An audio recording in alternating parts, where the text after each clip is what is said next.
شروع اللہ کا نام لے کر جو بڑا مہربان نہایت رحم والا ہے۔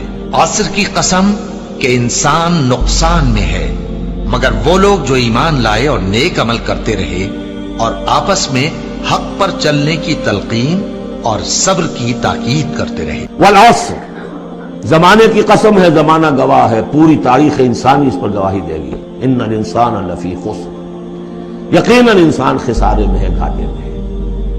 الا الذین آمنوا، سوائے ان کے جو چار شرطیں پوری کریں، ایک نہیں۔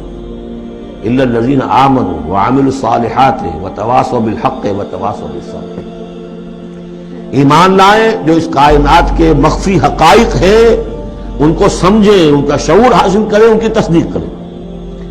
ایمان باللہ، ایمان بالآخرہ، ایمان بالرسالت، پھر اس کے عملی تقاضوں کو پورا کریں۔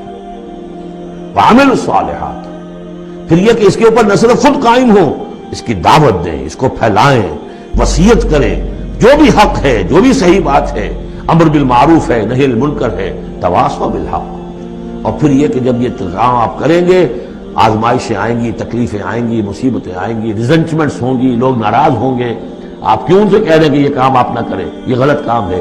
بچوں سے بھی کہہ کر دیکھیے کہ گلی میں مت کھیلو، تم کرکٹ کھیل رہے ہو، کسی گاڑی کا شیشہ توڑو گے تو پھر اپنی عزت بچا کر وہاں سے نکل کر گھر واپس پہنچنا مشکل ہو جائے گا۔ کوئی نہیں چاہتا کہ کوئی بات آپ بتائیں، تو پھر اب آپ کو صبر کی ضرورت ہوگی، آپ اس پر کام کرتے رہیں۔ جیسے کہ حضرت لقمان نے اپنے بیٹے کو نصیحت کی تھی، یا بنی اقم الصلاۃ وامر بالمعروف